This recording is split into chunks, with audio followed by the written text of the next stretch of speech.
आप सभी का चैनल में स्वागत है।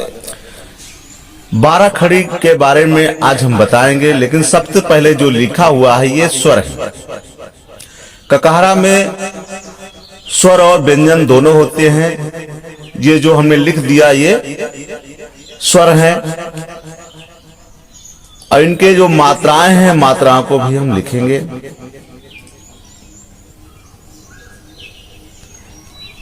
आ का मात्रा है, ये ई का मात्रा है, ये ई का मात्रा है। और इनका प्रयोग व्यंजन में आप देखेंगे, बताएंगे किस प्रकार व्यंजन में इनका प्रयोग किया जाता है। ऊ है, ये बड़ा ऊ है, ये री है, ये ए है, ये आय है, ये ओ है, मतलब मात्रा है, ओ का मात्रा है, ये आओ का मात्रा है, ये अन्न का मात्रा है, ये आहा का मात्रा है। इन मात्राओं का प्रयोग जब हम व्यंजन में करते हैं, व्यंजन क्या है? व्यंजन का, खा, गा, घा, ये सब व्यंजन है। का से लेकर के ज्ञा तक जितने भी व्यंजन होते हैं, इन व्यंजनों में इन मात्राओं का प्रयोग जब किया जाता है कर करके कक्का किक्की के रूप में जब हम लिखते हैं तो ये 12 खड़ी कहलाते हैं। इनका प्रयोग भी जान लीजिए। का में जब का में कोई मात्रा नहीं लगता है, यहाँ पर जैसे आ है, आ में कोई मात्रा नहीं है, ये सब अक्षरों में ये होता है। ये कुल मिलाकर के इसका कोई मात्रा नहीं है, सब में होता है। इसका उच्चारण सभी अक्षरों में होता है, चाहे का हो चाहे खा हो। अगर सिंगल है वो तो उसमें ये छिपा हुआ होता है, इसलिए इसे हम कहते हैं कि कोई मात्रा नहीं है। तो इस मात्रा का जो जस्ट नीचे लेकर के मात्रा को समझाने की कोशिश कर रहे हैं, का में इस मात्रा को लगा दिया आ के मात्रा को, इसे कहते हैं का। फिर ई की मात्रा को लगा देते हैं, छोटी ई की मात्रा लगाते हैं। तो इसको जब हमने बता दिया कि ई को पढ़ने में टाइम नहीं लगना चाहिए, छोटा ई है, ई को पढ़ने में टाइम नहीं लगना चाहिए, तो इसे कहते हैं की। और जब हम की में बड़ी का मात्रा लगाते हैं तो इसे पढ़ते हैं की। बच्चों, उच्चारण में विशेष ध्यान दीजिए। मात्रा का प्रयोग यह आपको समझ में आ जाएगा, आपको आगे पढ़ने में बहुत आसानी होगी। का में छोटा ऊ का मात्रा लगाते हैं, इसे कहते हैं कु। और जब इसी मात्रा, जब हम का में मात्रा बड़ा ऊ का मात्रा लगाते हैं, इस प्रकार लगता है, प्रदर्शित तो इस प्रकार होता है, इसे कहते हैं कु। और का में हम जब री का मात्रा लगाते हैं, इस मात्रा को इसे कहते हैं क्री। फिर का में ए का मात्रा लगा देते हैं, तब इसे पढ़ते हैं के। और जब इस प्रकार मात्रा लग जाता है, आय का मात्रा, इसे आय का मात्रा कहते हैं। बच्चों, ये लिखा हुआ है, इस प्रकार लगा देते हैं, इसे उच्चारण के रूप में पढ़ते हैं कै। और जब का में ओ का मात्रा लगाते हैं तो इसे कहते हैं को। ये मात्रा है। उच्चारण पर विशेष ध्यान दीजिए और इसी प्रकार उच्चारण कीजिए। बार बार करने पर आपको स्वतः पढ़ना आ जाएगा। का को हो गया। उसके बाद का में आओ का मात्रा लगा देने पर इसे पढ़ते हैं को, काओ। ये बच्चों ध्यान दीजिए, ये डबल है, यही वाला, ऐसे करके काओ। फिर का में अन्न का मात्रा लगाते हैं, आधा ना निकलना चाहिए पढ़ने पर, कहते हैं कौ। और उसी प्रकार आगे हम इस मात्रा का प्रयोग करते हैं आहा का, इसे पढ़ते हैं काहा। ये समझ गए होंगे इसे पढ़ना कैसे है। का की कु कु क्री के काय को काओ कंग का।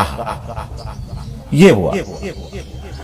तो आपको पहले तो ऐसे मात्रा लगा करके उच्चारण करते हुए पढ़ना है, उसके बाद जैसे हमने पढ़ाया वैसे ही पढ़ना है। इस प्रकार पढ़ने से आपका अभ्यास तटस्थ रूप से अच्छा होगा। इसका प्रयोग सभी अक्षरों में करना है। अब हम उच्चारण करते हुए पढ़ेंगे खा, खा। छोटी का मात्रा लगाते हैं तब इसे पढ़ते हैं खी। खा में हम बड़ी की मात्रा लगाते हैं तब इसे पढ़ते हैं खी। खा में छोटा उ का मात्रा लगाते हैं तब इसे पढ़ते हैं खू। और जब बड़ा उ का मात्रा लगा देते हैं तब इसे पढ़ते हैं खू। खा में अब री का मात्रा लगा देते हैं तब पढ़ते हैं क्री। खा में जब ए का मात्रा लगा देते हैं तब पढ़ते हैं क्री वो खे। खा में जब आय का मात्रा लगा देते हैं तब पढ़ते हैं खाए। खा में जब ओ का मात्रा लगा देते हैं तब पढ़ते हैं खो। खा में जब औ का मात्रा लग जाता है तब इसे पढ़ते हैं खाओ। खा में अन्न का मात्रा लगता है तब इसे कहते हैं खा। खा में जब आहा का मात्रा लगता है तब इसे कहते हैं खा। और इस सामूहिक से पढ़ते हैं खा खा खी खी खू खू खी। खे खाए, खो खाओ, खन खा। इसी प्रकार बच्चों पढ़ना। वीडियो लंबा ना बने इसलिए मैं जल्दी जल्दी थोड़ा पढ़ाऊंगा। इस 12 खड़ी को 3-4 पार्टों में पढ़ाऊंगा ताकि आपका वीडियो लंबा ना हो, आसानी से पढ़ सके। उसके बाद गा। गा गा आ का मात्रा लग गया, हो गया गा। गा में छोटी ई की मात्रा लगने पर इसे पढ़ा जाएगा गी और इसे पढ़ा जाएगा गी। इसे पढ़ा जाएगा गू। इसे पढ़ा जाएगा गू। इसे पढ़ा जाएगा ग्री।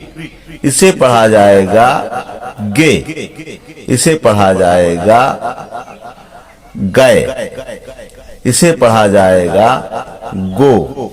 इसे पढ़ा जाएगा गाओ। इसे पढ़ा जाएगा ग। इसे पढ़ा जाएगा गाह। समझा? उसके बाद आता है घा।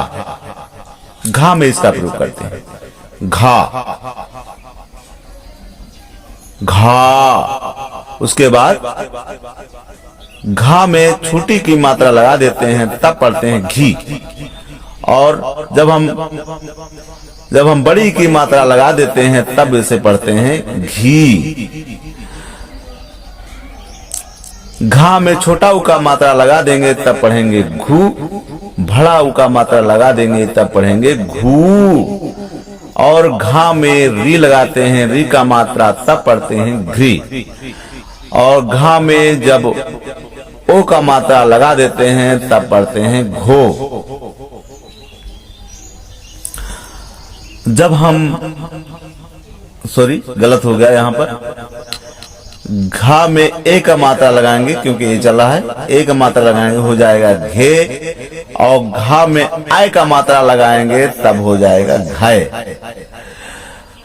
घा में ओ का मात्रा लगाएंगे तब पढ़ेंगे घो।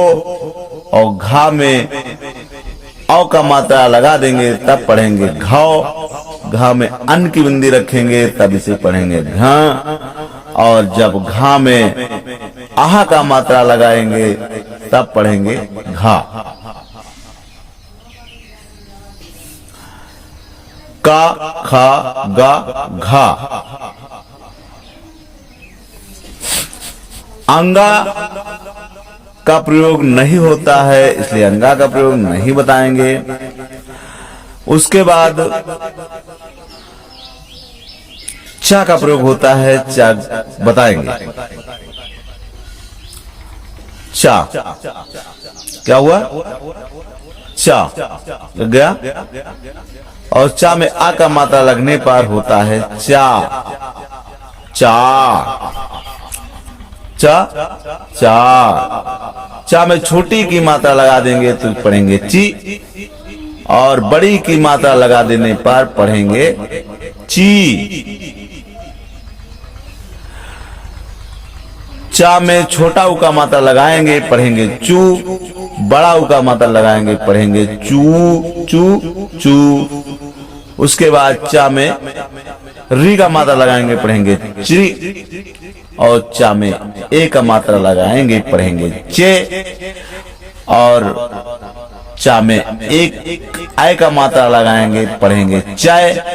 चा में ओ का मात्रा लगाएंगे, पढ़ेंगे चौ। चौ नहीं, चो। और चा में औ का मात्रा लगाएंगे, पढ़ेंगे चाओ। और चा में अन की बिंदी धरेंगे, पढ़ेंगे चो। और चा में आह का मात्रा लगाएंगे, पढ़ेंगे चाह। चा चा ची ची चू चू श्री चे चाय चू चाओ चन चाह। इसी प्रकार बच्चों पढ़ना है। आगे अभ्यास हमसे पहले आप कर पाएंगे, उसके बाद वीडियो में देख लेना, आपको हम आगे वाला भी बताएंगे। तब तक के लिए बाय बाय। और पहली बार वीडियो देख रहे हैं तो चैनल को सब्सक्राइब कर लेना दोस्तों। धन्यवाद।